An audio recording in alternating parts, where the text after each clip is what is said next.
Saat makan siang yang tegang bersama putranya yang duduk di kursi roda, seorang Taipan yang terbiasa mengendalikan segalanya tiba-tiba dihentikan oleh seorang gadis miskin tanpa alas kaki. "Beri aku makanan maka aku akan menyembuhkan anakmu," katanya menatapnya dengan tegas di bawah tatapan tak percaya dari orang-orang di sekitarnya. Pria itu bereaksi dengan penghinaan, tetapi apa yang terjadi beberapa menit kemudian menghancurkan semua yang dia percayai. Di sana, dalam keheningan, yang syarat dengan keajaiban dan penyesalan, dimulailah transformasi sebuah kerajaan dan sebuah jiwa. Jika cerita ini menarik bagi Anda, jangan lupa berlangganan saluran kami dan beritahu kami dari kota mana Anda menonton kami. Lanjutkan. Cahaya tersembunyi sepanjang Jalan Sudirman. Jakarta, mobil mewah hitam berhenti di depan restoran Garuda Emas, tempat paling eksklusif di kota itu. Kaca jendela yang gelap perlahan turun, menampakkan wajah Pak Raden Sujatmiko, pengusaha terkaya di Indonesia yang dikenal dengan julukan Raja Bisnis Nusantara. Tatapannya dingin, rahangnya kaku seperti granit yang tak pernah retak. "Pastikan kursi rodanya sudah siap," perintahnya pada sopir. Dari kursi belakang, seorang anak laki-laki berusia 9 tahun menatap keluar jendela dengan mata yang menyimpan ribuan cerita tak terucap. Arjuna Sujatmiko, putra tunggal sang konglomerat, duduk diam dalam balutan kemeja putih dan celana bahan hitam yang terlalu formal untuk anak seusianya. "Ayah, bisakah kita makan di tempat biasa saja?" tanya Arjuna dengan suara lembut. "Tidak, ini pertemuan penting. Para investor dari Singapura ingin bertemu denganmu," jawab Pak Raden tanpa mengalihkan pandangan dari ponselnya. 5 tahun lalu, Arjuna mengalami kecelakaan yang membuat kedua kakinya kehilangan fungsi. Tidak ada dokter di seluruh dunia yang mampu menjelaskan mengapa, apalagi menyembuhkannya. Bahkan tim dokter terbaik dari Amerika, Jerman, dan Jepang hanya bisa menggelengkan kepala. Diagnosis mereka sama, kondisi neurologis yang tidak teridentifikasi. Sejak saat itu, hubungan ayah dan anak ini berubah drastis. Pak Raden seakan tidak bisa menerima kenyataan bahwa putra kebanggaannya, pewaris tunggal kerajaan bisnisnya, harus hidup dalam keterbatasan. Dia menghabiskan miliaran rupiah untuk perawatan, bukan dari kasih sayang tetapi dari ego yang terluka. Hari itu seperti biasa, Pak Raden dijadwalkan bertemu dengan para eksekutif asing. Arjuna selalu dibawa dalam pertemuan semacam ini, bukan sebagai anak, melainkan sebagai bukti bahwa Pak Raden adalah sosok yang bertanggung jawab. Meskipun di balik pintu tertutup, perhatiannya pada Arjuna nyaris tidak ada. "Selamat datang, Pak Raden," sambut manajer restoran dengan sikap membungkuk berlebihan. "Meja VIP sudah kami siapkan." Mereka diarahkan ke ruangan privat dengan pemandangan skyline Jakarta. Arjuna diposisikan di sudut meja, seolah keberadaannya hanya pelengkap. Sementara Pak Raden sibuk menelpon, Arjuna memandang keluar jendela, mengagumi burung-burung yang terbang bebas di langit Jakarta yang jarang terlihat biru. "Kau ingin pesan apa?" tanya Pak Raden, akhirnya memasukkan ponselnya ke saku. "Nasi goreng biasa saja, Ayah. Jangan konyol. Ini restoran bintang 5. Pak Raden memanggil pelayan. "Bawakan menu spesial Chef Laurent untuk kami berdua, dan beritahu para tamu saya bahwa saya sudah menunggu." Arjuna menghela napas pelan. Bahkan dalam hal makanan pun, pilihannya tidak pernah didengar. Di tengah kemewahan yang terasa dingin itu, tiba-tiba terjadi kegaduhan di pintu masuk restoran. Suara-suara terkejut dan teguran dari staf restoran menarik perhatian semua orang, termasuk Pak Raden. "Ada apa di luar?" tanyanya pada pelayan yang baru saja mengantarkan minuman. "Maaf, Pak, ada anak kecil yang memaksa masuk. Satpam sedang menanganinya." Pak Raden mengibaskan tangan tidak peduli dan kembali pada ponselnya. Namun beberapa saat kemudian, pintu ruangan VIP terbuka.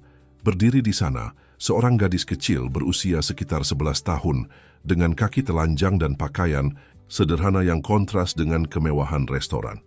"Bagaimana kau bisa masuk ke sini?" Pak Raden berdiri, wajahnya merah karena marah.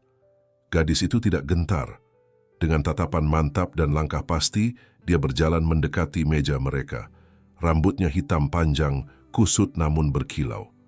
Matanya Itulah yang paling mengejutkan, berwarna coklat keemasan, seperti madu di bawah sinar matahari.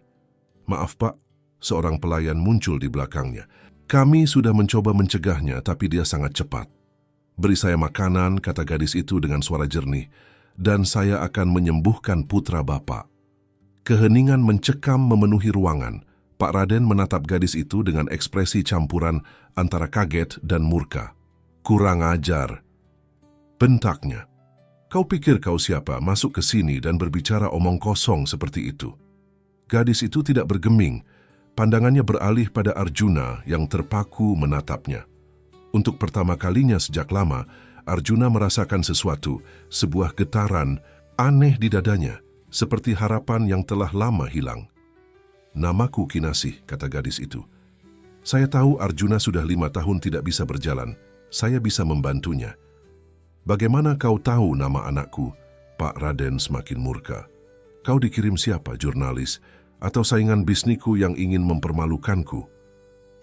Kinasih mengabaikan pertanyaan Pak Raden dan mendekati Arjuna. "Bolehkah saya menyentuh kakimu?" tanyanya lembut. Sebelum Arjuna sempat menjawab, Pak Raden berdiri menghalangi. "Cukup keamanan, keluarkan anak ini sekarang juga."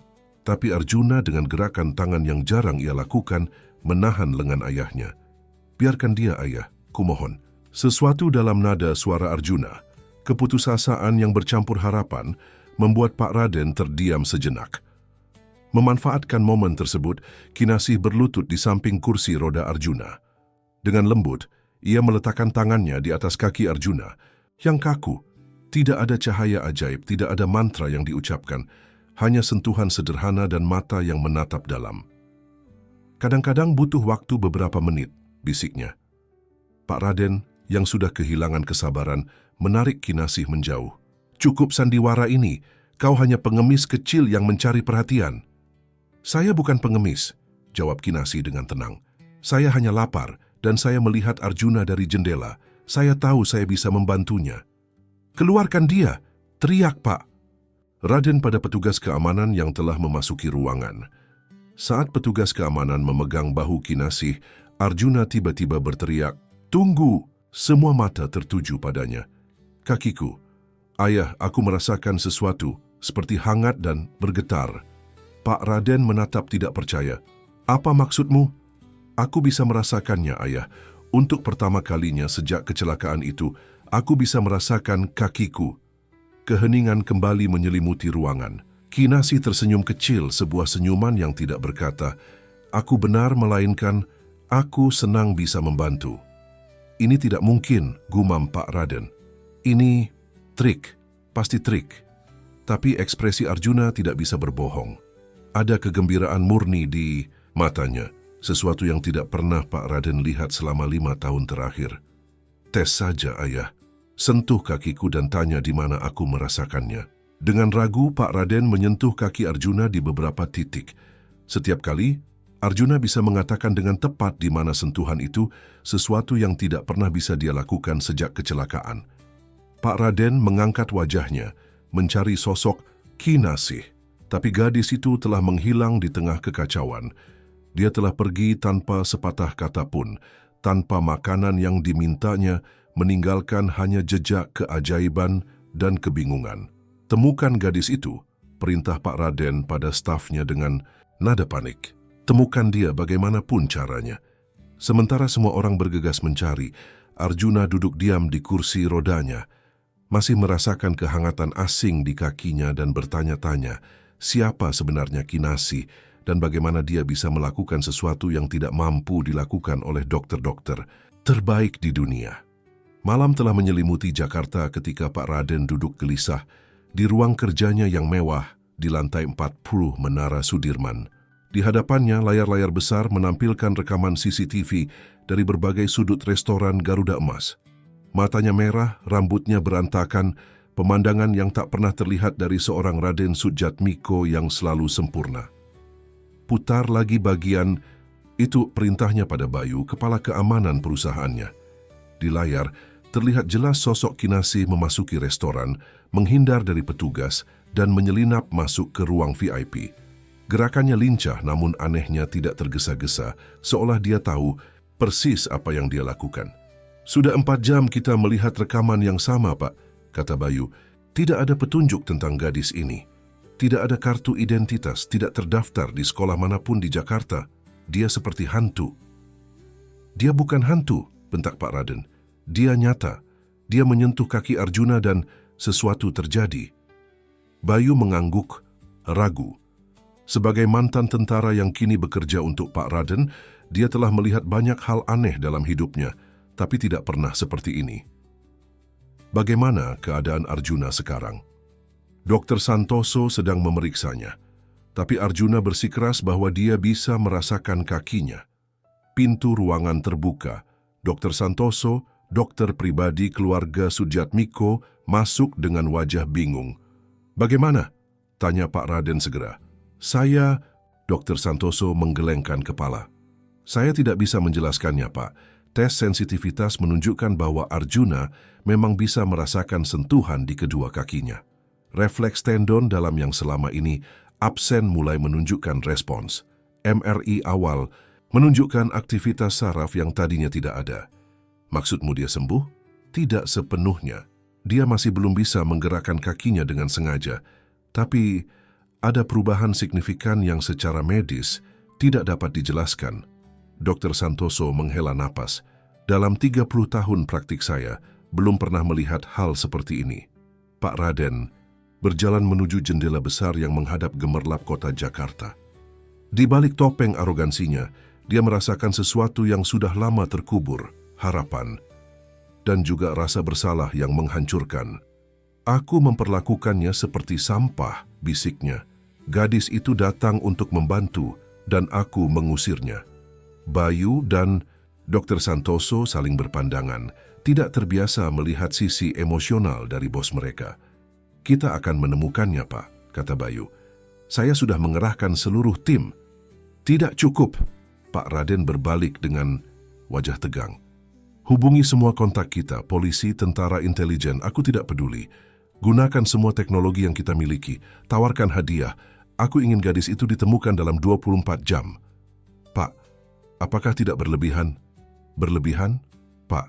Raden tertawa getir. "Anakku baru saja mengalami keajaiban yang tidak bisa dijelaskan oleh dokter terbaik di negeri ini. Dan kau bertanya apakah ini berlebihan?" Ketika kedua pria itu meninggalkan ruangan, Pak Raden kembali ke layar komputer. Dia memperbesar gambar wajah Kinasih, menatap mata gadis itu yang tampak jauh lebih tua dari usianya. Ada sesuatu yang familiar. Sementara itu, di kamar Arjuna, cahaya temaram membuat bayangan-bayangan bermain di dinding. Arjuna berbaring di tempat tidurnya. Tangannya tidak berhenti menyentuh kakinya, merasakan sensasi yang hampir dia lupakan. "Dia akan datang lagi," bisiknya pada dirinya sendiri. "Aku tahu dia akan datang lagi." Pikirannya kembali ke pertemuan singkat dengan Kinasih. Ada sesuatu dalam mata gadis itu, seolah dia telah mengenal Arjuna sejak lama. Dan sentuhannya bukan sentuhan seorang dukun atau paranormal yang sering diam-diam dikonsultasikan ayahnya, melainkan sentuhan seorang teman. Di sisi lain kota Jakarta, di pemukiman kumuh kampung Melayu yang dikelilingi banjir musiman, Kinasih duduk meringkuk di pojok gubuk kecilnya. Matanya menatap kosong pada lilin yang nyaris habis, satu-satunya sumber cahaya di ruangan itu. "Kau pergi tanpa izin lagi," suara lembut namun tegas terdengar dari kegelapan.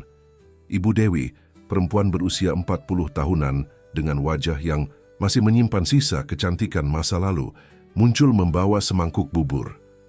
"Kau tahu itu berbahaya." "Aku harus melakukannya, Bu," jawab Kinasih. "Anak itu telah menunggu terlalu lama." "Kinasih," Ibu Dewi duduk di samping putrinya, menyeka, keringat di dahinya. "Kita sudah sepakat. Kemampuanmu itu orang-orang tidak akan mengerti. Mereka akan memanfaatkanmu, atau lebih buruk, mereka akan takut padamu." Kinasih menunduk. "Tapi aku melihatnya dalam mimpiku selama berminggu-minggu. Anak dalam kursi roda, dengan ayah yang marah. Aku harus membantunya, Bu." Ibu Dewi menghela napas panjang. Sejak Kinasih berusia 3 tahun, dia sudah menunjukkan kemampuan yang tidak biasa. Terkadang dia bisa melihat penyakit dalam tubuh seseorang seperti melihat melalui kaca. Terkadang sentuhannya membuat rasa sakit menghilang. Tidak selalu berhasil dan tidak pernah bisa diprediksi, tapi cukup untuk membuat Ibu Dewi harus melindunginya dari dunia luar. "Kau pergi ke restoran mewah lagi?" tanyanya. "Bagaimana kau bisa masuk?" Kinasih tersenyum kecil. "Sama seperti biasanya. Orang-orang tidak benar-benar melihat anak kecil kurus sepertiku. Dan anak itu, kau berhasil membantunya?" "Belum sepenuhnya, tapi ada harapan." Ibu Dewi menatap putrinya dengan khawatir. "Kinasih, siapa anak itu? Kenapa dia begitu penting?" Kinasih terdiam sejenak sebelum menjawab. "Namanya Arjuna Sujatmiko." Wajah Ibu Dewi memucat. Mangkuk di tangannya nyaris terjatuh. "Sujatmiko, maksudmu anak Raden Sujatmiko?" Kinasih mengangguk. "Ya Tuhan." Ibu Dewi bangkit dengan panik. "Kita harus pergi, sekarang juga. Kemasi barangmu." "Tapi Bu..." "Tidak ada tapi. Kau tidak tahu siapa dia, Kinasih. Raden Sujatmiko bukan orang biasa. Dia akan mengerahkan seluruh Jakarta untuk mencarimu. Dan jika dia tahu siapa aku..." "Siapa kita?" Siapa kita, Bu?" tanya Kinasih dengan suara pelan. "Kau tidak pernah mau cerita tentang masa lalumu, tentang ayahku."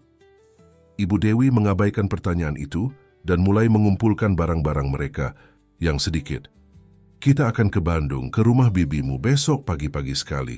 Sementara itu, di sudut lain kota, Pak Raden menemukan sesuatu di antara tumpukan file lama. Foto seorang perempuan muda dengan mata yang sama seperti Kinasih.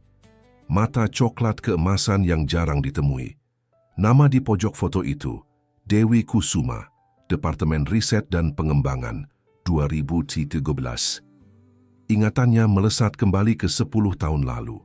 Dewi Kusuma, salah satu peneliti terbaiknya, perempuan cerdas dengan ide-ide inovatif. Dewi yang mengundurkan diri secara mendadak, atau lebih tepatnya, dipecat secara tidak resmi setelah diketahui hamil di luar nikah. Skandal yang bisa merusak citra perusahaan.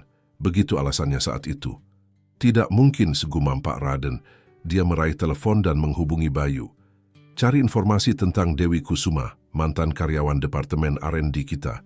Cari di mana dia tinggal sekarang. Dan cari apakah dia memiliki anak perempuan berusia sekitar 11 tahun. Tepat saat fajar menyingsing di ufuk timur Jakarta, dua peristiwa terjadi bersamaan. Di kamar Arjuna, untuk pertama kalinya dalam 5 tahun, jari kakinya bergerak sedikit, gerakan kecil yang dia lakukan dengan sengaja. Air mata kebahagiaan mengalir di pipinya. Di kampung Melayu, Kinasih dan ibunya berjalan tergesa-gesa menuju terminal bus, tas kecil berisi seluruh harta mereka. Tapi langkah mereka terhenti ketika 3 mobil hitam menghalangi jalan sempit kampung. Pak Raden Sujatmiko keluar dari mobil tengah, matanya langsung tertuju pada perempuan yang pernah menjadi karyawan terbaiknya. "Dewi," ucapnya dengan suara yang sulit diterjemahkan. "Akhirnya aku menemukanmu." Ibu Dewi berdiri protektif di depan Kinasih. "Apa maumu, Raden? Kau sudah mengambil segalanya dariku 10 tahun lalu." Pandangan Pak Raden beralih pada gadis kecil di belakang Dewi. Gadis dengan mata yang sama seperti dalam ingatannya. "Aku ingin berbicara denganmu," katanya. Nada suaranya tidak lagi arogan. "Dan dengan putrimu." Untuk pertama kalinya, Raden Sujatmiko, sang raja bisnis Nusantara, terlihat seperti seorang manusia biasa, lelah, putus asa, dan penuh harapan. Suasana di dalam kafe kecil di pinggiran Jakarta itu tegang. Meja di sudut ruangan sengaja dipilih Pak Raden untuk menghindari perhatian.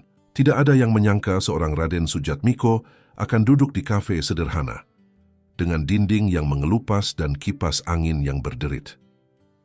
Di hadapannya, Dewi Kusuma duduk dengan punggung tegak, mata waspada seperti rusa yang siap melarikan diri.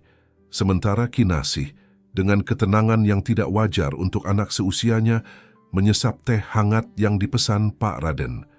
10 tahun, kata Dewi memecah keheningan. 10 tahun aku berjuang sendirian, dan sekarang kau muncul dengan mobil-mobil mewahmu. Pak Raden menatap cangkir kopinya yang masih penuh. Aku tidak tahu kau hamil saat itu. Bohong, Dewi mendesis. Aku memberitahumu, di ruanganmu. Kau bilang itu bukan urusanmu dan menyuruh HRD menangani masalahku. Kinasih menggenggam tangan ibunya, menenangkan. Sentuhan itu seperti aliran listrik kecil yang meredakan ketegangan Dewi. Aku memang diinformasikan tentang situasimu, Pak Raden mengakui. Tapi detailnya disaring. Aku hanya diberitahu ada karyawan dengan masalah pribadi yang bisa mencoreng nama baik perusahaan. Dan kau menandatangani surat pemecatanku tanpa bertanya lebih jauh. Pak Raden tidak menjawab. Tidak ada pembelaan yang bisa dia berikan. Kenapa kau mencari kami sekarang? Tanya Dewi. Putrimu. Pak Raden melirik Kinasih. Dia melakukan sesuatu pada anakku. Sesuatu yang tidak bisa dijelaskan oleh dokter manapun. Dewi tersenyum getir. Dan kau pikir dia bisa dijadikan objek penelitian? Atau mungkin senjata bisnis barumu? Aku hanya ingin anakku sembuh, jawab. Pak Raden suaranya terdengar tulus untuk pertama kalinya. Arjuna, dia sangat menderita selama 5 tahun ini, dan untuk pertama kalinya ada harapan. Kinasih, yang sejak tadi hanya mendengarkan, akhirnya berbicara. Arjuna membutuhkan bantuan lagi. Apa yang kulakukan belum selesai. Dewi menatap putrinya dengan khawatir. Kinasih, kau tahu apa risikonya. Kekuatanmu itu...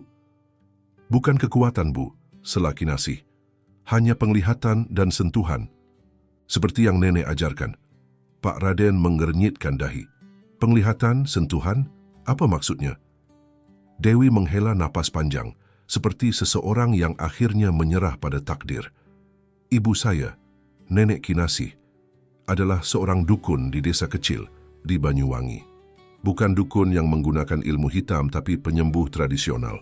Dia memiliki kemampuan untuk melihat penyakit dan terkadang menyembuhkannya dengan sentuhan. Dan Kinasih mewarisinya. Lebih dari itu, kemampuannya lebih murni, tidak terikat ritual atau jampi-jampi, tapi juga tidak selalu berhasil dan selalu ada harga yang harus dibayar. Harga? Tanya Pak Raden dengan cemas. Energi, jawab Kinasih dengan tenang. Saat aku membantu seseorang, aku memberikan sebagian energiku. Kadang aku sakit setelahnya, kadang hanya lelah, tergantung seberapa parah kondisinya. Pak Raden terdiam, mencoba, mencerna informasi yang terdengar mustahil, namun telah dia saksikan sendiri buktinya. Aku siap membayar berapapun, bukan uang, potong Dewi tajam. Kau tidak bisa membeli ini dengan uangmu. Lalu apa yang kau inginkan? Tidak ada, kami tidak menginginkan apapun darimu. Bahkan jika Kinasih memutuskan untuk membantu anakmu, itu keputusannya sendiri. Bukan karena apapun yang kau tawarkan. Keheningan kembali mengisi ruangan, hanya diselingi suara kipas angin tua dan percakapan samar pengunjung lain. Boleh aku bicara dengan Arjuna lagi? Tanya Kinasih tiba-tiba. Dewi menatap putrinya. Kau yakin? Kinasih mengangguk. Aku melihatnya dalam mimpiku selama berminggu-minggu, Bu. Ada alasan kenapa aku harus membantunya. Pak Raden menatap gadis kecil di hadapannya dengan campuran ketakjuban dan ketidakpercayaan. Selama hidupnya, dia terbiasa mengandalkan logika dan kekuasaan. Namun kini, harapan terbesarnya terletak pada kemampuan spiritual seorang gadis kecil, putri dari perempuan yang pernah dia singkirkan tanpa pikir panjang. Mobilku menunggu di luar, kata Pak Raden. Kita bisa ke rumahku sekarang untuk menemui Arjuna. Dewi menggelengkan kepala. Tidak secepat itu, aku perlu jaminan. Jaminan apa? Bahwa kau tidak akan mempublikasikan kemampuan Kinasih. Tidak kepada media, tidak kepada dokter, tidak kepada siapapun. Dan setelah ini selesai, kau akan membiarkan kami pergi jika kami mau. Pak Raden mengangguk. Kau memiliki kata-kataku. Kata-kata tidak cukup dari orang sepertimu, kata Dewi dingin. Aku ingin perjanjian tertulis, ditandatangani, dan disahkan notaris. Untuk pertama kalinya, senyum tipis muncul di wajah Pak Raden. Kau masih secerdas dulu, Dewi. Baiklah, akan kusiapkan dokumennya dalam 1 jam. Sementara itu, di kediaman mewah keluarga Sujatmiko, Arjuna duduk di tepi ranjangnya, berusaha sekuat tenaga menggerakkan kakinya. Butiran keringat membasahi dahinya. Setiap gerakan kecil terasa seperti kemenangan besar. Dokter Santoso bilang jangan terlalu dipaksakan dulu, kata Bulastri, pengasuhnya sejak bayi. Aku harus mencoba, Bi, jawab Arjuna terengah-engah. Gadis itu, Kinasih, dia bilang akan butuh waktu. Aku harus membantu tubuhku mengingat. Bulastri mengamati Arjuna dengan haru. Selama 5 tahun, dia menyaksikan anak itu tenggelam dalam kesunyian dan kesedihan. Sekarang, ada cahaya di matanya, semangat yang telah lama hilang. Ayah pergi mencarinya, kan? Tanya Arjuna. Bulastri mengangguk. Pak Raden mengerahkan seluruh sumber daya untuk menemukannya. Dia akan kembali, kata Arjuna yakin. Aku merasakannya.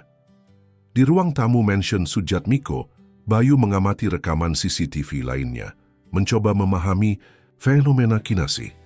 Sebagai mantan tentara yang kemudian menjadi kepala keamanan Sujatmiko Group, dia telah melihat berbagai hal aneh dalam hidupnya. Tapi tidak ada yang seperti ini. Teleponnya berdering. Pak Raden memberitahu bahwa dia akan membawa Kinasih dan ibunya ke rumah. Siapkan kamar tamu terbaik, perintahnya, dan pastikan media tidak mengendus apapun tentang ini. 3 jam kemudian, mobil Pak Raden memasuki pekarangan mansion megah di kawasan elit Jakarta Selatan. Kinasih menatap dari jendela mobil dengan ekspresi tenang, sementara Dewi terlihat gelisah. Rumah ini terlalu besar untuk 3 orang, komentar Kinasih polos. Pak Raden yang duduk di depan tertegun mendengar komentar itu. Memang benar, mansion dengan 15 kamar tidur ini seringkali terasa seperti museum yang dingin daripada rumah. Ketika mereka masuk, Arjuna sudah menunggu di ruang tengah, duduk di kursi rodanya dengan wajah berseri-seri. Kau kembali, katanya, pada Kinasih, seolah mereka adalah teman lama yang bertemu kembali. Kinasih tersenyum. Aku berjanji padamu, ingat? Aku tidak ingat kau berjanji apapun. Arjuna tertawa kecil. Tidak dengan kata-kata, jawab Kinasih, mendekat dan berlutut di samping kursi roda Arjuna. Tapi di sini, dia menyentuh dada Arjuna perlahan. Dewi mengamati interaksi ini dengan dahi berkerut. Putrinya tidak pernah seakrab ini dengan orang asing, apalagi sesama anak-anak. Selama ini, Kinasih selalu menjaga jarak, seolah takut kemampuannya akan menyakiti orang lain. Bisakah kalian meninggalkan kami berdua? Tanya Kinasih pada semua orang dewasa di ruangan itu. Pak Raden hendak memprotes, tapi Dewi menyentuh lengannya perlahan. Sentuhan pertama yang terjadi di antara mereka setelah 10 tahun. Biarkan mereka, kata Dewi. Kinasih tahu apa yang dia lakukan. Dengan enggan, Pak Raden, Dewi, dan staf rumah meninggalkan ruangan, meskipun Bayu tetap mengawasi dari kamera keamanan. Ketika pintu tertutup, Kinasih menatap Arjuna dalam-dalam. Kau tahu kenapa aku bisa membantumu? Arjuna menggeleng. Karena kita mirip, kata Kinasih. Kita berdua terkurung. Terkurung? Kau dalam tubuhmu, aku dalam kemampuanku. Arjuna mengernyitkan dahi, tidak sepenuhnya mengerti, tapi merasakan kebenaran dalam kata-kata itu. Sekarang, kata Kinasih, mengulurkan tangannya. Maukah kau mencoba berdiri bersamaku? Dari balik monitor keamanan, Pak Raden, Dewi, dan Bayu menahan napas menyaksikan Kinasih perlahan membantu Arjuna berdiri dari kursi rodanya. Kaki Arjuna gemetar hebat, tapi dia bertahan berpegangan pada bahu Kinasih. Ini tidak mungkin, bisik Bayu. Dewi menutup mulutnya, menahan isak tangis. Bahkan dengan kemampuan Kinasih yang dia ketahui, pemandangan ini tetap mengejutkan. Dan Pak Raden, pria yang selama ini dikenal tidak pernah menunjukkan emosi, jatuh berlutut di hadapan monitor, air mata mengalir di pipinya. Terima kasih, bisiknya, entah kepada siapa. Terima kasih. Di ruangan itu Arjuna berdiri dengan kakinya sendiri, untuk pertama kalinya dalam 5 tahun. Masih lemah, masih gemetar, tapi dia berdiri. Dan dalam genggaman tangan Kinasih, dia merasakan sesuatu yang lebih dari sekadar kekuatan fisik. Dia merasakan harapan. Seminggu telah berlalu sejak Kinasih dan ibunya pindah ke mansion Sujatmiko. 7 hari yang mengubah dinamika rumah besar itu selamanya. Pagi ini, seperti hari-hari sebelumnya, Kinasih duduk di teras belakang bersama Arjuna melakukan latihan yang mereka sebut mengingat kembali. Rasakan rumput di bawah kakimu, instruksi, Kinasih dengan lembut. Bayangkan akarnya menembus tanah seperti kakimu yang berpijak kuat. Arjuna, yang kini bisa berdiri selama beberapa menit dengan bantuan kruk, memejamkan mata dan mengikuti instruksi Kinasih. Angin pagi membelai wajah, mereka membawa aroma bunga-bunga dari taman yang luas.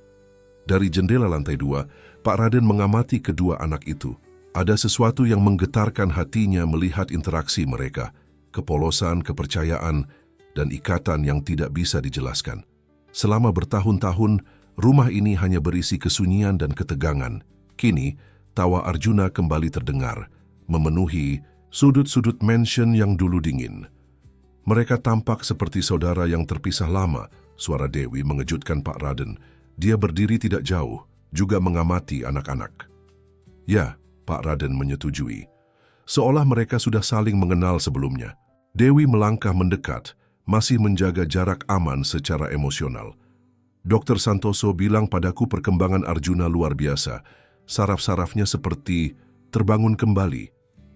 Berkat putrimu, Dewi menatap keluar jendela, ke arah putrinya yang sedang tertawa bersama Arjuna. Ini pertama kalinya aku melihat Kinasih begitu, bebas. Selama ini kami selalu berpindah, bersembunyi. Dia tidak pernah punya teman sebaya. Karena kemampuannya, karena ketakutanku, jawab Dewi jujur. Aku takut orang-orang akan memanfaatkannya atau menganggapnya aneh. Takut mereka akan menyakitinya jika tahu apa yang bisa dia lakukan. Keheningan mengisi ruangan. Banyak hal yang ingin Pak Raden katakan. Permintaan maaf, penjelasan, pertanyaan-pertanyaan. Tapi yang keluar hanyalah, apakah dia anakku? Dewi menegang. Pertanyaan yang selama 10 tahun dia hindari, akhirnya terucap juga. Dia menoleh menatap Pak Raden dengan tatapan yang sulit ditafsirkan. Menurutmu? Mata itu, kata Pak Raden pelan, mata coklat keemasan, seperti mata ibuku. Banyak orang di Indonesia dengan mata seperti itu. Dewi, Pak Raden mengambil langkah, mendekat. Aku berhak tahu. Berhak? Dewi tertawa getir. Kau kehilangan hak itu ketika membuangku 10 tahun lalu. Sebelum Pak Raden sempat menjawab, terdengar suara ribut dari taman. Mereka berdua bergegas ke jendela dan melihat Arjuna terjatuh, dengan Kinasih berusaha membantunya bangun. Arjuna! Pak Raden bergegas keluar diikuti Dewi. Ketika mereka sampai di taman, Arjuna sudah duduk di rumput, tersenyum meski bibirnya berdarah sedikit. Aku tidak apa-apa, ayah, katanya masih terengah. Aku mencoba berjalan tanpa kruk terlalu cepat. Pah, Raden berlutut di samping anaknya, kekhawatiran terpancar di wajahnya. Jangan terburu-buru, dokter bilang pelan-pelan saja.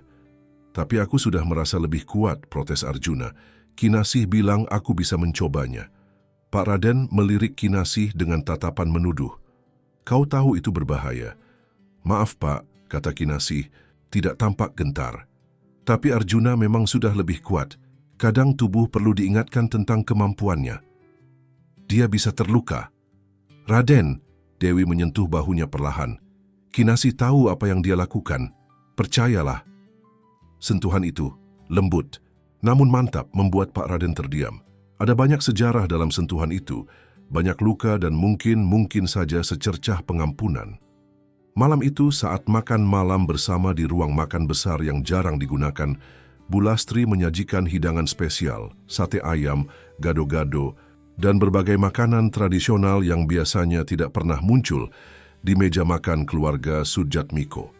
Ini makanan kesukaan Kinasih, jelas Bu Lastri sambil tersenyum pada gadis kecil itu. Pak Raden mengernyitkan dahi.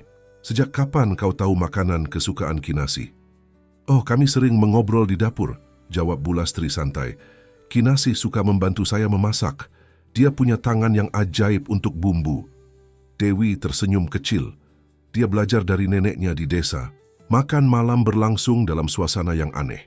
Campuran antara kekakuan formal dan kehangatan yang mulai tumbuh. Arjuna, yang biasanya pendiam, bercerita panjang lebar tentang latihan hari itu. Kinasih sesekali menimpali dengan komentar bijak yang tidak lazim untuk anak seusianya. Besok kita akan mencoba berjalan di kolam, kata Kinasih. Air akan membantu menopang tubuhmu. Ide bagus, kata Pak Raden, mengejutkan semua orang. Aku akan minta Bayu mengosongkan jadwalku. Aku ingin melihatnya. Dewi menatapnya dengan alis terangkat. Kau akan meninggalkan rapat demi terapi Arjuna. Tentu saja, jawab Pak Raden, seolah itu hal paling wajar di dunia. Setelah makan malam, saat anak-anak sudah tidur, Dewi berdiri di balkon kamarnya menatap gemerlap kota Jakarta dari kejauhan. Pintu balkon bersebelahan dengan balkon kamar Pak Raden hanya dipisahkan pagar kecil. Kau tidak bisa tidur, tanya Pak Raden, tiba-tiba muncul di balkon sebelah. Dewi menggeleng, terlalu banyak hal yang kupikirkan. Seperti apa yang terjadi setelah ini. Arjuna semakin baik setiap hari. Suatu saat, Kinasih tidak akan dibutuhkan lagi di sini. Pak Raden terdiam sejenak. Kalian bisa tetap tinggal di sini. Kau tahu itu tidak mungkin. Kenapa tidak? Pak Raden menatapnya. Rumah ini terlalu besar untuk kami berdua dan Arjuna. Dia tidak pernah sebahagia ini sebelumnya. Ini bukan tentang rumah atau fasilitas, Raden. Ini tentang masa lalu kita. Masa lalu bisa dimaafkan. Dewi tersenyum getir. Semudah itu. Kau membuangku saat aku paling membutuhkanmu. Aku melahirkan sendirian, membesarkan Kinasih dalam kemiskinan, sementara kau hidup dalam kemewahan. Aku tidak tahu, Dewi. Sungguh, aku tidak tahu situasimu saat itu. Itu karena kau tidak mau tahu. Dewi meninggikan suaranya, lalu segera mengontrol diri. Kau menandatangani surat pemecatanku tanpa bertanya. Kau bahkan tidak menatap mataku saat aku mencoba menjelaskan. Pak Raden menggenggam pagar balkon erat-erat. Aku takut, Dewi. Takut pada perasaanku sendiri. Apa yang kita lakukan, itu salah. Salah? Dewi tertawa pahit. Kita saling mencintai, Raden. Apa yang salah dengan itu? Aku adalah bosmu. Ada etika yang... Jangan bicara tentang etika padaku, potong Dewi. Tidak setelah apa yang kau lakukan. Keheningan mengisi udara malam. Dari kejauhan, terdengar suara klakson dan deru kota yang tidak pernah tidur. Apakah Kinasih anakku? Tanya Pak Raden lagi. Kali ini dengan suara hampir berbisik. Dewi menatapnya lama. Ya, jawabnya akhirnya. Dia anakmu. Pengakuan itu menghantam Pak Raden seperti ombak besar. Meski dia sudah menduganya dari kemiripan mata itu, mendengarnya langsung dari mulut Dewi membuat segalanya nyata. Kenapa kau tidak memberitahuku? Aku sudah mencoba, Raden. Hari itu di ruanganmu, aku mencoba memberitahumu bahwa aku hamil anakmu. Tapi kau bahkan tidak membiarkanku menyelesaikan kalimatku. Kau hanya berkata urus masalahmu sendiri dan menyuruhku keluar. Pak Raden memejamkan mata, ingatannya kembali ke hari itu. Hari di mana karir politiknya hampir dimulai, di mana investor besar dari Singapura sedang mengunjungi kantornya, di mana berita tentang karyawan hamil di luar nikah bisa menjadi skandal yang merusak segalanya. Aku telah melakukan kesalahan besar akunya. Ya, kau melakukannya, kata Dewi. Dan selama 10 tahun aku belajar hidup tanpamu. Kinasih belajar hidup tanpa ayah. Bisakah aku memperbaikinya? Beberapa hal tidak bisa diperbaiki, Raden. Hanya dimaafkan. Saat Dewi berbalik untuk masuk ke kamarnya, Pak Raden berkata, Aku ingin Kinasih tahu bahwa aku ayahnya. Dewi berhenti tanpa menoleh. Dia sudah tahu. Apa? Bagaimana?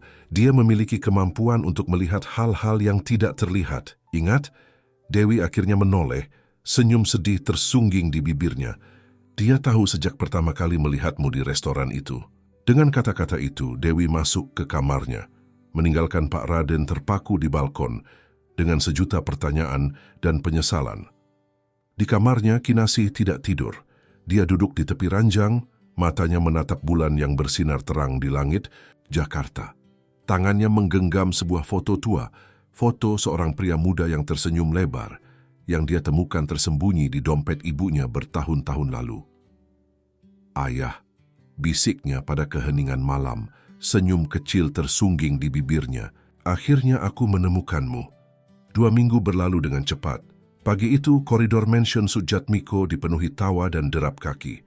Arjuna, dengan bantuan tongkat khusus, berjalan perlahan dari kamarnya menuju ruang makan, diikuti Kinasih yang siap menangkapnya jika dia terjatuh. Aku bisa melakukannya sendiri, kata Arjuna bersemangat. Lihat 5 langkah tanpa berhenti. Pak Raden yang baru keluar dari kamarnya dengan pakaian kerja lengkap terpaku menyaksikan pemandangan itu. Anaknya berjalan, masih tertatih dan dengan bantuan, tapi dia berjalan. 2 minggu lalu, pemandangan ini masih seperti mimpi yang mustahil. Hebat sekali, puji Pak Raden, senyum bangga terkembang di wajahnya. Arjuna menoleh, mata berbinar. Ayah belum berangkat kerja? Nanti siang, jawab Pak Raden. Pagi ini aku ingin melihat terapimu di kolam. Dewi yang muncul dari arah dapur menatap Pak Raden dengan alis terangkat. Selama 2 minggu terakhir, pria itu telah banyak berubah. Dia mulai mengosongkan jadwalnya untuk Arjuna, mengurangi jam kerja, dan bahkan membatalkan beberapa perjalanan bisnis penting. Anda tidak perlu meninggalkan pekerjaan, kata Dewi formal. Meski tinggal di bawah atap yang sama, Dewi masih menjaga jarak, berbicara dengan bahasa formal, dan menghindari interaksi langsung dengan Pak Raden, kecuali jika menyangkut anak-anak. Ini lebih penting, jawab Pak Raden singkat.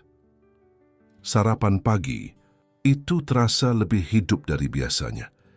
Arjuna bercerita tentang mimpinya semalam. Dia bermimpi bisa berlari di pantai. Kinasih mendengarkan dengan antusias, sesekali menimpali dengan kata-kata bijak yang selalu mengejutkan orang dewasa di sekitarnya. Mimpi adalah bayangan masa depan, kata Kinasih. Jika kau bisa memimpikannya, kau bisa mencapainya. Kau dapat kata-kata itu dari mana? Tanya Pak Raden, setengah bercanda. Dari nenek, jawab Kinasih. Dia selalu bilang pikiran kita membentuk kenyataan kita. Nenekmu terdengar seperti orang yang bijaksana. Dia sangat bijaksana. Kinasih menatap Pak Raden dengan tatapan yang terlalu dalam untuk anak seusianya. Dia juga yang mengajariku tentang memaafkan. Pak Raden tertegun. Kata-kata sederhana itu menghantamnya seperti batu. Dia melirik Dewi, yang tampak gugup dengan arah pembicaraan ini. Waktunya berangkat sekolah, Kinasih, kata Dewi, mengalihkan pembicaraan. Ya, sekolah. Salah satu perubahan besar adalah keputusan untuk mendaftarkan Kinasih di sekolah elit yang sama dengan Arjuna.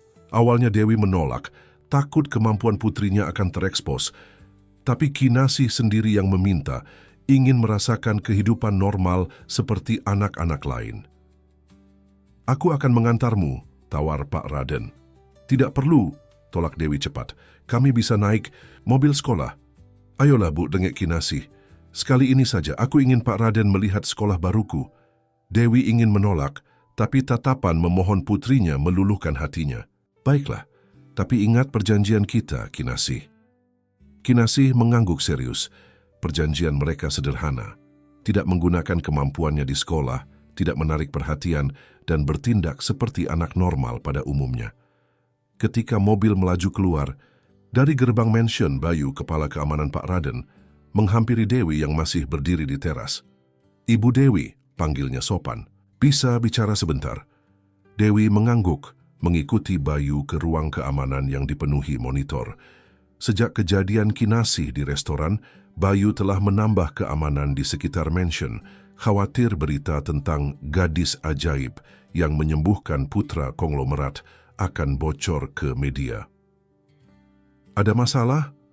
Tanya Dewi cemas. Bayu menunjuk salah satu monitor. Ada wartawan yang mencurigakan berkeliaran di sekitar sekolah. Ini sudah ketiga kalinya minggu ini. Wartawan, apa mereka tahu tentang Kinasih? Saya tidak yakin, jawab Bayu jujur. Tapi ada yang mengambil foto Pak Raden dan Arjuna kemarin saat terapi di rumah sakit. Mungkin mereka menyadari perubahan kondisi Arjuna. Dewi merasakan ketakutan lama kembali menyelimutinya. Inilah yang selalu dia takutkan, perhatian publik, eksploitasi, pengawasan. Saat masih di kampung kumuh, mereka bisa bersembunyi dalam ketidakpentingan mereka. Tapi di sini, terkait dengan keluarga Sujatmiko, mereka seperti di bawah sorotan lampu. Apa Pak Raden tahu tentang ini? Belum. Saya ingin memastikan dulu seberapa serius situasinya. Jika ini bocor ke media, Dewi tidak menyelesaikan kalimatnya, tapi kekhawatirannya terpancar jelas. Bayu mengangguk paham. Saya akan menambah pengawasan dan memastikan Kinasih aman di sekolah. Sementara itu, Di sekolah elite Jakarta International School, Kinasih berdiri canggung di depan kelas barunya.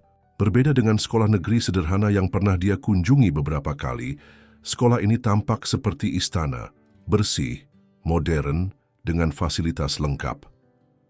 "Perkenalkan dirimu," pinta Bu Guru dengan senyum hangat. "Nama saya Kinasih," kata gadis itu dengan suara jelas. "Saya baru pindah ke Jakarta." "Dari mana asalmu, Kinasih?"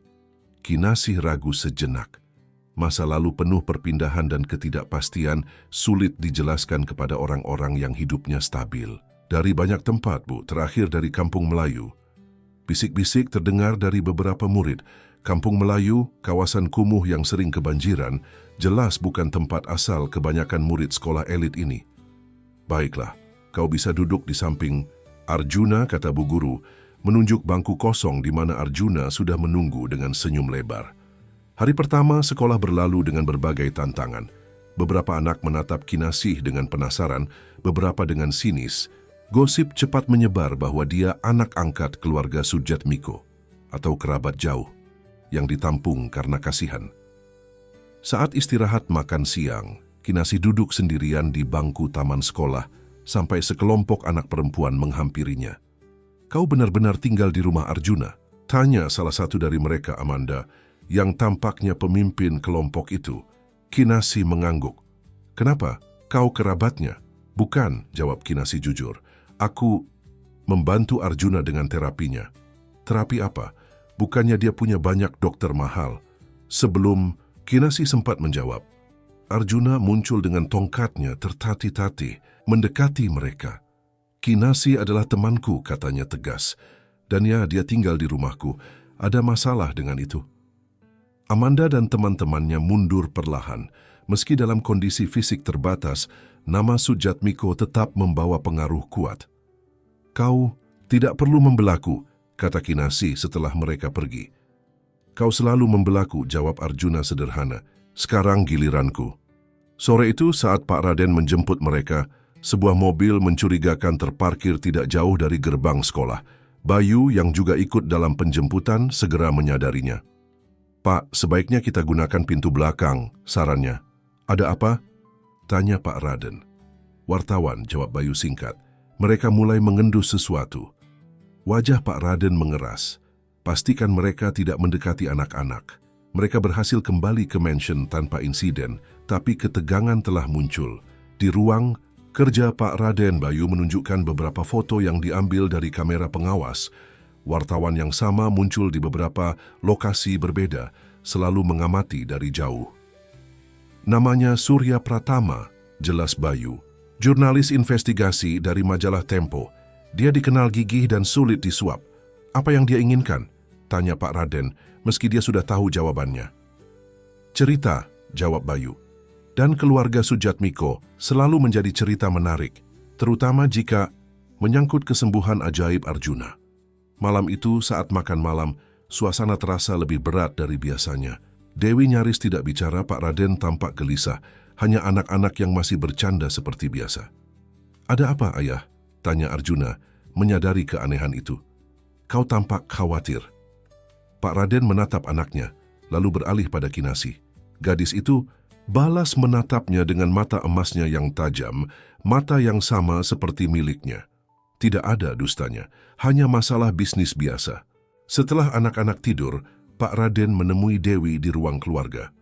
"Kita perlu bicara," katanya serius. Dewi yang sedang membaca buku mendongak. "Tentang wartawan itu, kau sudah tahu?" "Bayu memberitahuku tadi pagi," jawab Dewi. "Aku sudah mengkhawatirkan hal ini sejak awal." Pak Raden duduk di hadapannya. "Aku bisa mengatasinya." "Dengan cara apa?" "Menyuapnya, mengancamnya. Itu tidak akan menyelesaikan masalah, Raden. Semakin kau mencoba menutupinya, semakin besar beritanya. Nanti." "Lalu apa saranmu?" Dewi menutup bukunya. "Kita harus pergi, aku dan Kinasih, sebelum semua ini meledak." "Tidak," tolak Pak Raden tegas. "Arjuna membutuhkan Kinasih. Dan Kinasih, dia berhak tahu ayahnya. Dia sudah tahu kau ayahnya, dan kita sudah sepakat keputusan untuk memberitahu atau tidak ada di tanganku. Tapi aku belum mengakuinya secara langsung," Suara Pak Raden meninggi. Aku belum pernah memeluknya sebagai putriku. Aku kehilangan 10 tahun pertama hidupnya, Dewi. Aku tidak ingin kehilangan lebih banyak lagi. Air mata mulai menggenang di mata Dewi. Kau pikir aku ingin ini? Tapi apa yang akan terjadi jika media tahu? Mereka akan menggali semuanya, hubungan, kita dulu pemecatanku Kinasih, yang tumbuh dalam kemiskinan sementara ayahnya adalah orang terkaya di negeri ini. Dan kemampuan Kinasih, mereka akan menjadikannya tontonan. Pak Raden terdiam, menyadari kebenaran kata-kata Dewi. Kasus seperti ini bisa menjadi skandal besar. Magnat bisnis yang menghamili karyawannya lalu membuangnya, putri rahasia dengan kemampuan supernatural, kesembuhan ajaib. Media akan menerkam cerita ini seperti hiu mencium darah. Berikan aku waktu, pinta Pak Raden akhirnya. Biarkan aku mencari jalan keluar yang tidak membahayakan siapapun. Saat mereka berbicara, ponsel Pak Raden berdering. Nomor tidak dikenal. Raden Sudjatmiko, jawabnya formal. Selamat malam Pak Raden, sapa suara di seberang. Surya Pratama dari majalah Tempo. Maaf mengganggu malam-malam. Darah Pak Raden seolah membeku. Dia memberi isyarat pada Dewi yang segera mendekat untuk mendengarkan. Ada yang bisa saya bantu? Tanya Pak Raden berusaha terdengar tenang. Saya sedang mengerjakan artikel tentang kesembuhan ajaib putra Bapak. Sumber saya menyebutkan ada seorang gadis kecil yang terlibat, seorang gadis dengan kemampuan khusus. Saya tidak tahu apa yang Anda bicarakan.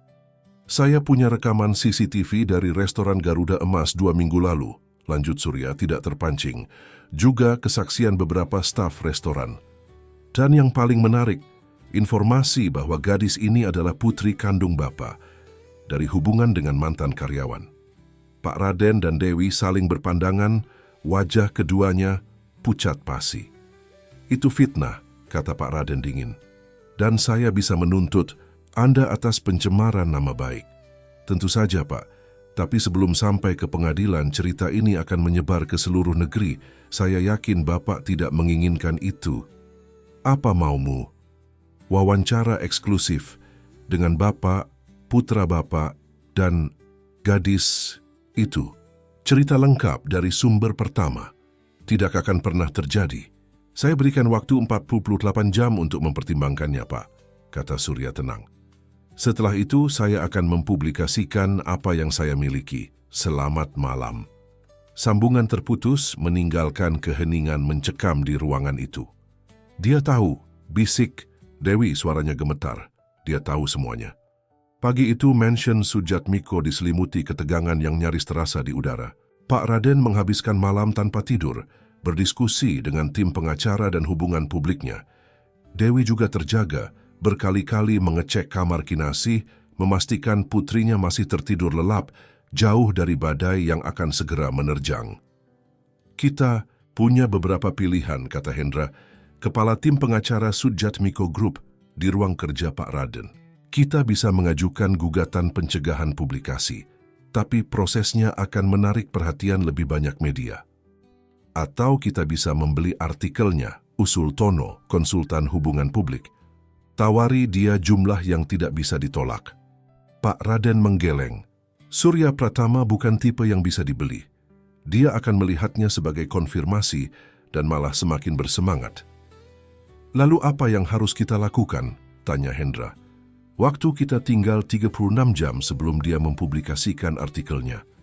Pak Raden berjalan ke jendela, menatap taman di mana Arjuna dan Kinasih sedang berlatih berjalan bersama Bulastri. Dari kejauhan, mereka tampak seperti anak-anak normal yang sedang bermain. Tidak ada tanda-tanda bahwa salah satu dari mereka memiliki kemampuan luar biasa atau bahwa mereka adalah putra-putri dari salah satu orang terkaya di Indonesia. Temui dia, kata Pak Raden akhirnya. Aku ingin bertemu langsung dengan Surya Pratama. Tapi Pak, bukan untuk wawancara, tegasnya. Hanya pembicaraan pribadi, atur pertemuan di tempat netral, tanpa rekaman. Sementara tim Pak Raden bergerak cepat, Dewi duduk di tepi kolam. Renang mengamati Kinasih, yang dengan sabar membantu Arjuna melakukan latihan di air. Ada kehangatan dalam interaksi mereka, ikatan yang terbentuk tanpa perlu dijelaskan. Ibu kenapa? Tanya Kinasih tiba-tiba, selalu peka terhadap perubahan suasana hati ibunya. Tidak apa-apa sayang, jawab Dewi. Berusaha tersenyum. Ibu hanya sedikit lelah. Kinasih menatapnya dengan mata emasnya yang tajam, mata yang selalu bisa melihat menembus kebohongan. Ini tentang wartawan itu kan, yang mengikuti kita kemarin? Dewi tersentak. Kau tahu? Aku melihatnya, jawab Kinasih sederhana. Dia mengambil foto kita saat pulang sekolah. Arjuna, yang berpegangan pada tepian kolam, mengernyitkan dahi. Wartawan, apa yang terjadi? Dewi menghela napas. Anak-anak ini terlalu cerdas untuk dibohongi. Ada jurnalis yang tertarik dengan cerita kalian tentang bagaimana Kinasih membantu Arjuna berjalan lagi. Dan tentang Pak Raden yang ayahku, tambah Kinasih tenang. Arjuna terbelalak, nyaris, melepaskan pegangannya. Apa? Ayahku adalah ayahmu juga? Kinasih mengangguk. Maaf tidak memberitahumu, Arjuna. Ibu bilang itu rahasia dulu. Jadi kita, saudara. Arjuna mencoba memahami. Saudara sungguhan. Setengah saudara. Tepatnya, koreksi Kinasih. Tapi ya kita saudara. Alih-alih terkejut atau marah, wajah Arjuna justru berseri-seri. Itu luar biasa, aku selalu ingin punya saudara. Dewi tidak bisa menahan senyum melihat reaksi polos Arjuna. Dalam dunia anak-anak, hubungan darah adalah alasan untuk merayakan, bukan disembunyikan. Ibu khawatir wartawan itu akan membuat masalah, tanya Kinasih, kembali ke topik awal. Ya, jawab Dewi jujur. Dia mengancam akan mempublikasikan cerita tentang kita semua, termasuk kemampuanmu. Lalu kenapa? Kinasih mengangkat bahu. Biarkan saja, tidak sesederhana itu sayang. Jika orang-orang tahu tentang kemampuanmu, mereka akan datang meminta bantuan, sela Kinasih. Seperti yang selalu kulakukan diam-diam di kampung Melayu. Dewi terdiam. Memang benar, di lingkungan kumuh tempat mereka tinggal sebelumnya, kemampuan Kinasih bukan rahasia besar. Tetangga sering datang meminta bantuan untuk demam anak, sakit punggung, atau luka yang tidak kunjung sembuh. Tapi itu berbeda. Itu komunitas kecil yang melindungi rahasianya. Media massa di sisi lain, orang-orang akan menjadikanmu tontonan, kata Dewi akhirnya. Mereka akan menganggapmu aneh atau mengeksploitasimu. Atau mereka akan menerima, kata Kinasih tenang, seperti Arjuna menerimaku. Sore itu, di sebuah kafe tersembunyi di kawasan Kemang, Pak Raden duduk berhadapan dengan Surya Pratama, jurnalis yang mengancam akan mengubah hidup keluarganya selamanya. Tidak seperti bayangannya, Surya bukanlah sosok mengintimidasi. Pria berusia 30-an itu tampak sederhana dengan kacamata bulat dan kemeja lusuh. Terima kasih sudah meluangkan waktu, Pak Raden, kata Surya sopan.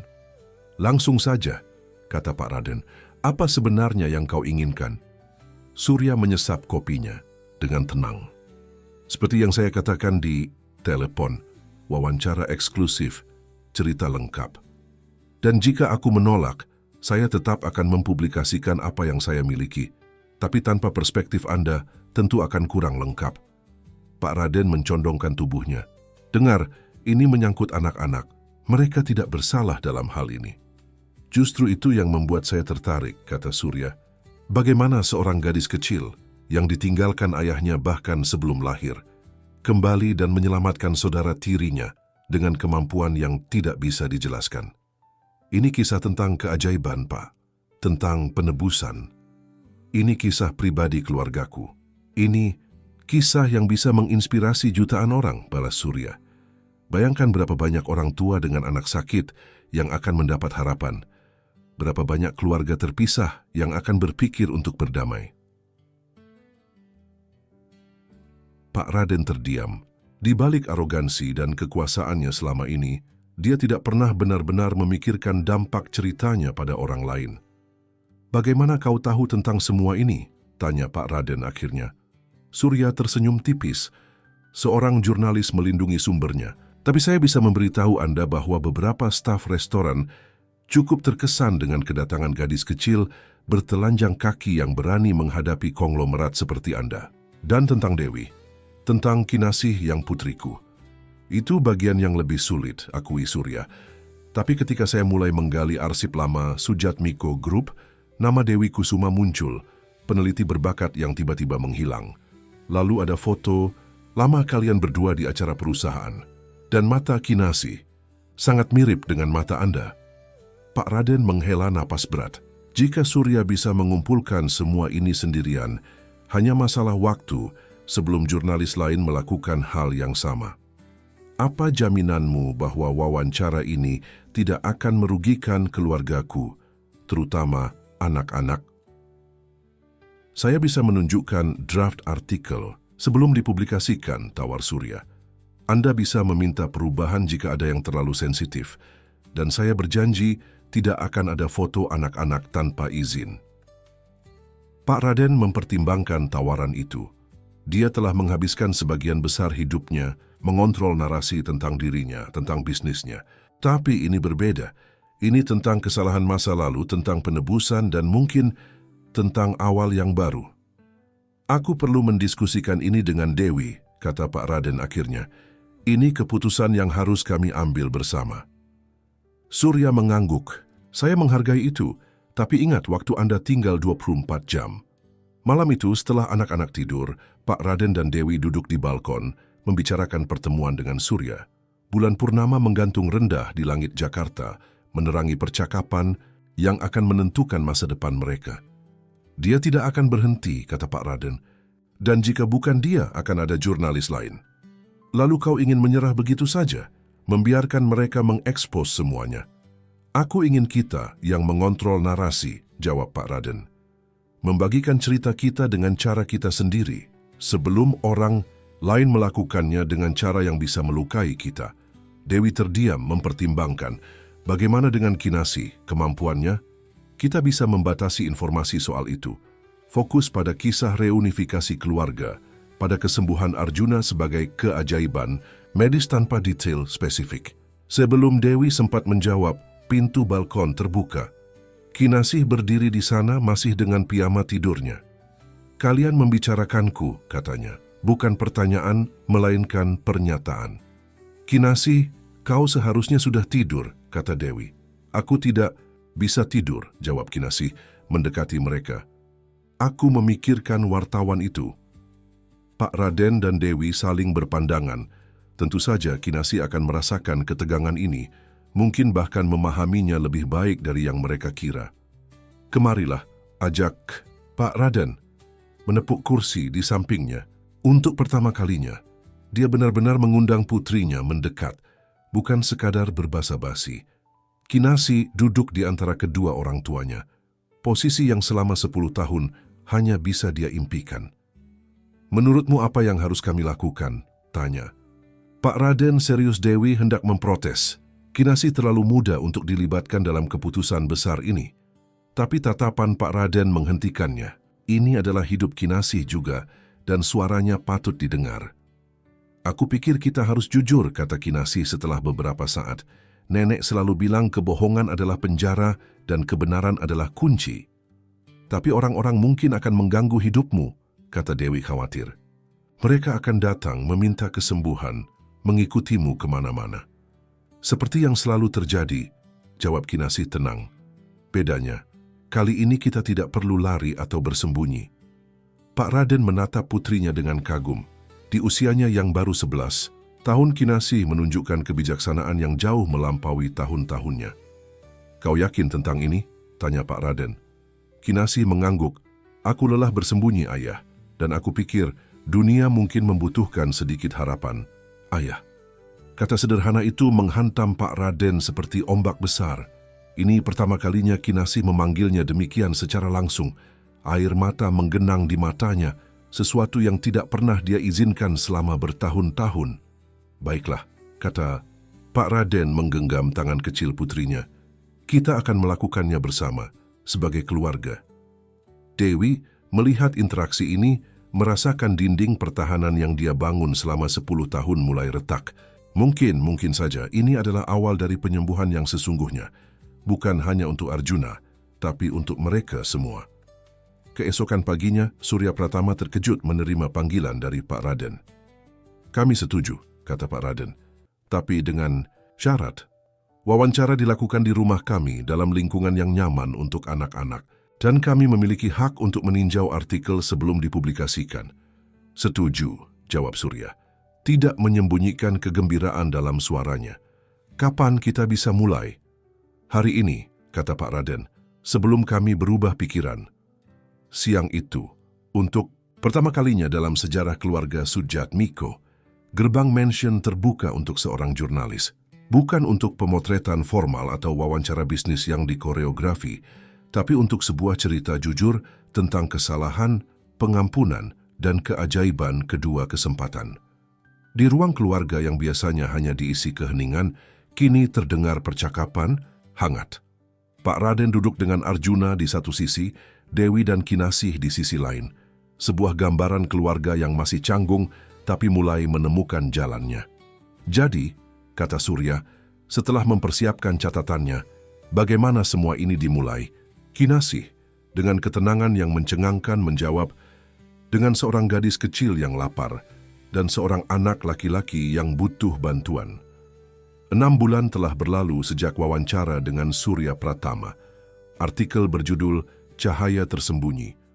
Kisah keajaiban pengampunan dan keluarga yang ditemukan kembali telah menjadi sensasi nasional.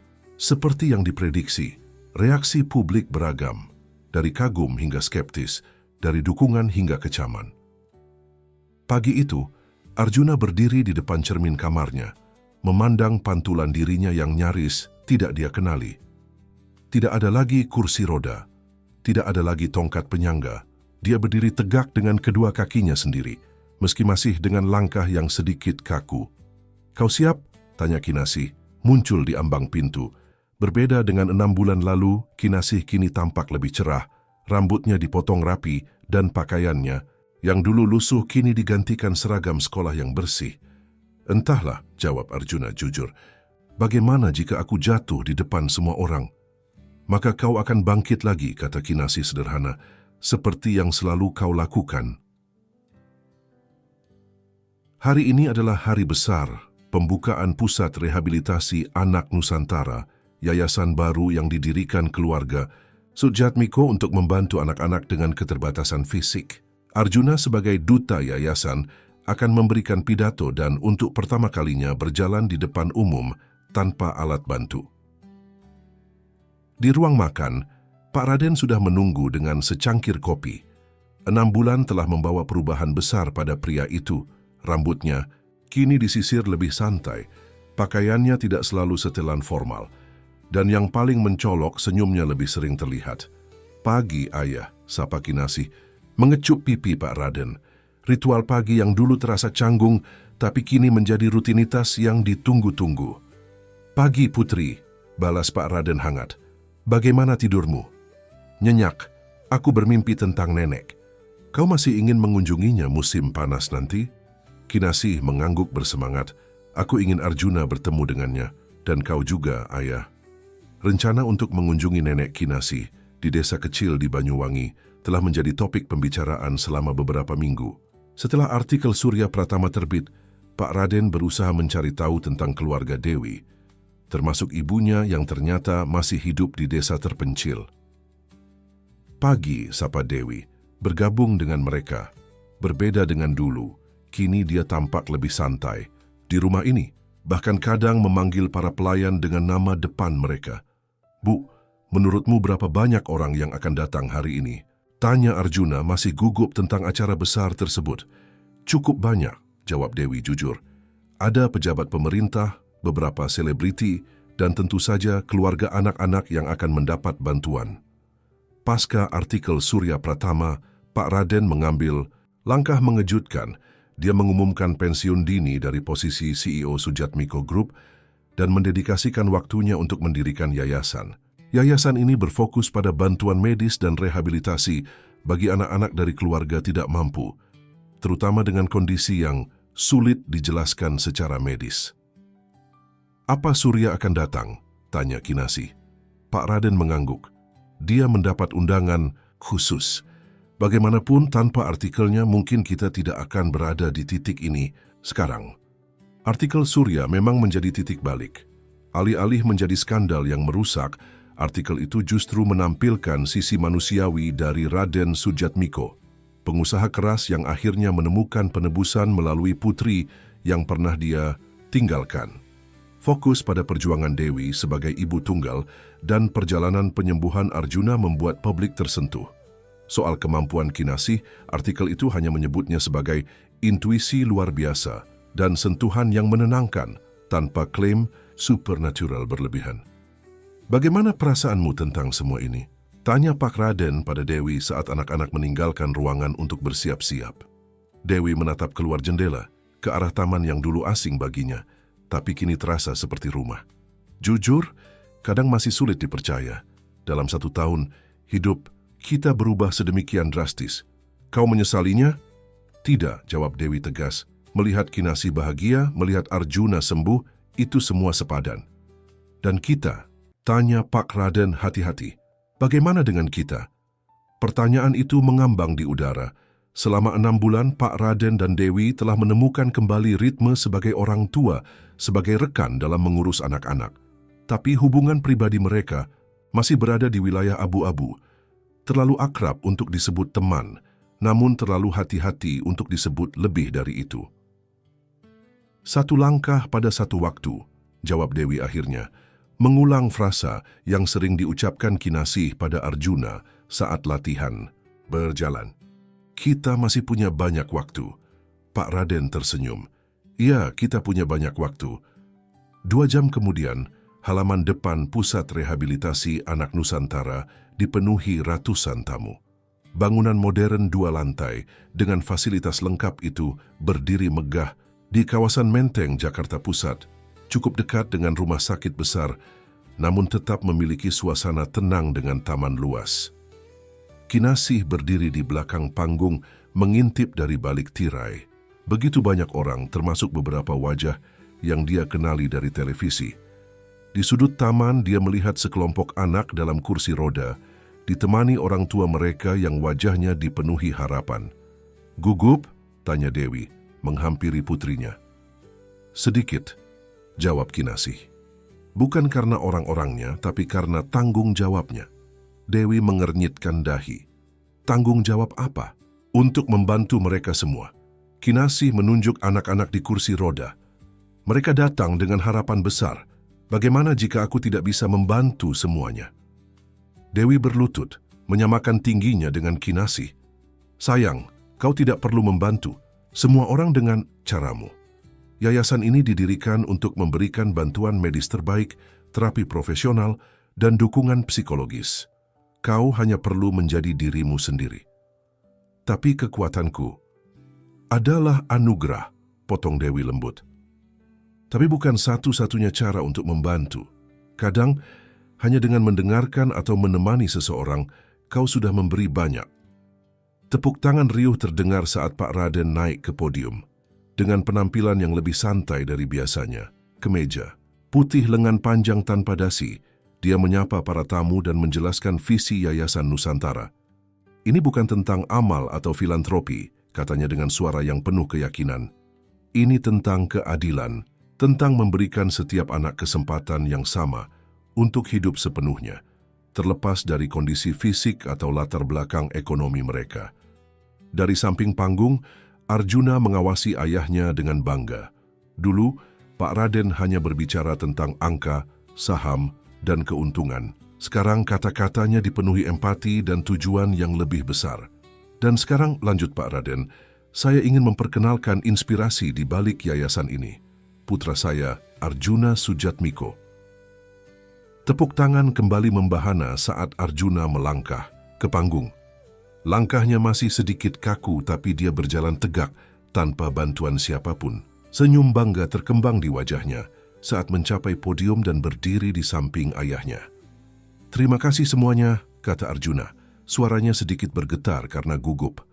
"Saya berdiri di sini hari ini berkat banyak hal, dokter yang luar biasa, terapi intensif, dan tentu saja keajaiban kecil bernama harapan." Arjuna melanjutkan dengan bercerita tentang perjalanannya, 5 tahun dalam kursi roda, keputusasaan, dan kemudian pertemuan tak terduga yang mengubah segalanya. "Saya beruntung," lanjutnya, "but it too, beruntung memiliki sumber daya dan akses ke perawatan terbaik. Tapi bagaimana dengan ribuan anak lain yang tidak seberuntung saya, mereka yang keluarganya harus memilih antara terapi atau makanan di meja? Itulah mengapa Yayasan Nusantara ada untuk memastikan bahwa kesembuhan tidak menjadi hak istimewa, tapi hak setiap anak. Tepuk tangan kembali pecah. Beberapa tamu bahkan menyeka air mata. Di barisan depan, Surya Pratama mencatat setiap kata dengan seksama, sesekali mengambil foto. Dan sekarang, kata Arjuna, saya ingin memperkenalkan orang yang membuat semua ini mungkin. Saudari saya, Kinasih.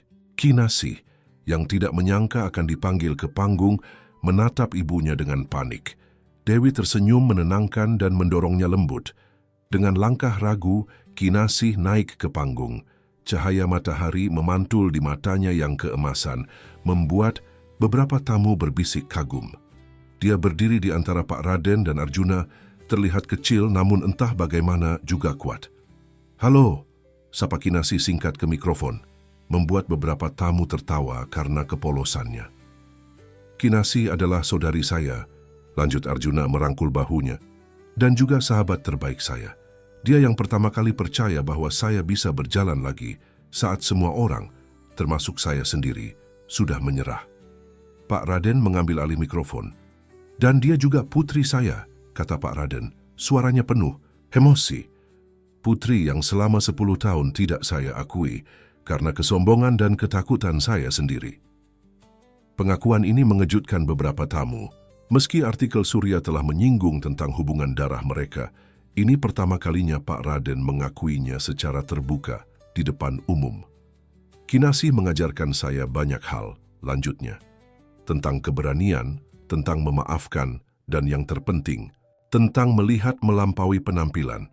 Karena kadang, dalam sosok paling tidak terduga kita menemukan cahaya yang mengubah hidup kita. Dewi, yang kini bergabung di panggung, berdiri di sisi Kinasih. Untuk pertama kalinya, mereka berempat tampil sebagai satu keluarga di depan publik. Bukan lagi rahasia atau skandal, tapi cerita tentang rekonsiliasi dan harapan. Acara dilanjutkan dengan pengguntingan pita dan tur fasilitas. Para tamu kagum dengan peralatan medis canggih, ruang terapi yang ramah anak, dan kolam renang khusus untuk hidroterapi. Tapi yang paling menarik perhatian adalah ruang cahaya, sebuah ruangan dengan jendela besar menghadap taman, didesain khusus untuk terapi seni dan meditasi. Ruangan ini ide Kinasih, jelas Pak Raden pada para tamu. Dia percaya bahwa penyembuhan tidak hanya tentang tubuh, tapi juga jiwa. Di satu sudut taman, Kinasih duduk di bangku bersama seorang gadis kecil dalam kursi roda. Jauh dari keramaian, mereka terlibat percakapan serius. "Apakah sakit?" tanya gadis itu, menatap kakinya yang lemas kadang-kadang, jawab Kinasih jujur. "Tapi rasa sakit itu tanda bahwa tubuhmu masih hidup, masih berjuang. Bisakah aku berjalan lagi seperti Kak Arjuna?" Kinasih tersenyum lembut, tangannya menyentuh tangan gadis itu. Tidak ada kilau atau efek dramatis, hanya sentuhan hangat yang menenangkan. "Setiap orang punya jalannya sendiri," kata Kinasih.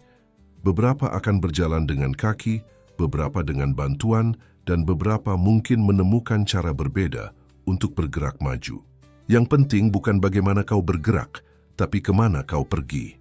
Dari kejauhan, Dewi mengamati interaksi ini dengan hati yang bercampur aduk. Dia masih khawatir putrinya akan dimanfaatkan atau kelelahan, tapi dia juga bangga melihat kebijaksanaan dan kebaikan hati Kinasih. "Dia akan baik-baik saja," kata Pak Raden tiba-tiba berdiri di sampingnya. "Bagaimana kau bisa yakin?" "Karena dia memilikimu sebagai ibunya," jawab Pak Raden tulus. "Dan sekarang dia juga memiliki kami." Senja mulai turun ketika acara resmi berakhir. Keluarga Sujatmiko kembali ke mansion mereka, lelah tapi puas. Di ruang keluarga yang dulu jarang digunakan, mereka berkumpul dengan santai. Arjuna membaca buku, Kinasih menggambar, sementara Pak Raden dan Dewi berbincang pelan. "Apa rencanamu selanjutnya?" tanya Dewi pada Pak Raden. "Untuk yayasan, kami berencana membuka cabang di Surabaya tahun depan, lalu..." "Bukan," sela Dewi. "Untukmu, secara pribadi." Pak Raden tertegun. Selama bertahun-tahun, hidupnya hanya tentang bisnis dan akuisisi. Konsep rencana pribadi terasa asing. Aku ingin mengenal putriku lebih baik, katanya akhirnya, dan mungkin memperbaiki hubungan dengan ibunya jika dia mengizinkan. Dewi tersenyum kecil. Dia mungkin akan mempertimbangkannya. Dari sudut ruangan, Kinasih mengamati kedua orang tuanya dengan senyum puas. Di sampingnya Arjuna berbisik, "Menurutmu mereka akan kembali bersama?" "Mungkin," jawab Kinasih. "Tapi bahkan jika tidak, kita tetap keluarga, itulah yang penting." Malam itu sebelum tidur, Kinasih berdiri di balkon kamarnya, menatap langit Jakarta yang dipenuhi bintang-bintang samar di balik polusi. Dia teringat malam-malam di kampung Melayu, ketika dia dan ibunya tidur beralaskan tikar tipis, dengan atap yang bocor saat hujan. Dulu, dia sering bermimpi tentang rumah yang hangat, tentang ayah yang akan menemukannya suatu hari. Mimpi itu kini menjadi kenyataan, meski dengan cara yang tidak pernah dia bayangkan. Ketukan pelan terdengar di pintu. Pak Raden masuk dengan sebuah kotak kecil di tangannya. "Belum tidur?" tanyanya. Kinasih menggeleng. "Masih terlalu banyak yang kupikirkan." "Tentang gadis kecil di acara tadi?" "Ya," jawab Kinasih jujur. "Aku ingin membantunya, tapi kondisinya berbeda dengan Arjuna. Aku tidak yakin bisa..." "Kau sudah membantunya," kata Pak Raden, duduk di tepi ranjang. "Dengan mendengarkan, dengan peduli, itu awal yang baik." Kinasih mengangguk, meski masih terlihat ragu. "Aku punya sesuatu untukmu," kata Pak Raden, menyerahkan kotak kecil itu. Kinasih membukanya perlahan. Di dalamnya terdapat sebuah kalung perak dengan liontin berbentuk matahari kecil. "Ini milik ibuku nenekmu," jelas Pak Raden. "Dia memiliki mata yang sama sepertimu, dan semangat yang sama." Kinasih menyentuh liontin itu dengan jari-jari kecilnya. "Terima kasih, Ayah.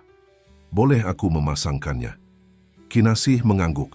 Dengan lembut Pak Raden memasangkan kalung itu di leher putrinya. Saat kaitan terkunci, dia tidak bisa menahan diri untuk memeluk Kinasih. Pelukan pertama yang benar-benar dia berikan sebagai seorang ayah. "Aku menyayangimu, Kinasih," bisiknya. "Maafkan aku tidak ada saat kau membutuhkanku selama ini." "Kau ada sekarang," jawab Kinasih sederhana. "Itu yang penting." Di ambang pintu, Dewi mengamati momen ini dengan mata berkaca-kaca. 10 tahun perjuangan, 10 tahun kesendirian, kini terbayar dengan pemandangan ini. Putrinya akhirnya mendapatkan ayah yang selalu dia impikan. Masa depan mungkin masih dipenuhi tantangan. Akan ada orang-orang yang skeptis tentang kesembuhan Arjuna yang ingin mengeksploitasi kemampuan Kinasih, atau yang akan menggali masa lalu kelam mereka. Tapi malam ini, di rumah yang akhirnya terasa seperti rumah, keluarga yang dulu terpisah ini telah menemukan cahaya mereka sendiri, cahaya yang cukup kuat untuk menembus kegelapan apapun yang mungkin datang. Dan semua itu dimulai dengan seorang gadis kecil yang lapar, yang berani memasuki restoran mewah dan menawarkan bantuan. Kadang, keajaiban terbesar datang dari tempat paling sederhana. Kadang, untuk melihat cahaya, kita harus terlebih dahulu mengakui kegelapan dalam diri kita sendiri. Di luar sana, kota Jakarta tetap bergerak dalam ritmenya yang tak pernah berhenti. Tapi di dalam mansion Sudjatmiko, waktu seakan melambat, memberikan ruang bagi 4 jiwa yang dulu terpisah untuk akhirnya menemukan jalan pulang ke dalam pelukan satu sama lain. FM Dia Historia. Para setiap pendengar yang telah mengikuti perjalanan Kinasih dan keluarga Sudjatmiko, kami mengucapkan terima kasih yang tulus. Jika kisah tentang pengampunan, harapan, dan keajaiban ini menyentuh hati Anda, jangan lupa untuk berlangganan saluran kami dan memberikan suka pada video ini. Di sisi kiri layar Anda temukan daftar putar khusus dengan kisah-kisah menginspirasi lainnya yang telah kami siapkan untuk Anda. Setiap hari kami membawa cerita-cerita unik yang mengeksplorasi kompleksitas kehidupan. Kami menantikan kehadiran Anda di kolom komentar untuk berbagi perasaan dan pikiran Anda tentang cahaya tersembunyi ini. Sampai jumpa di kisah berikutnya.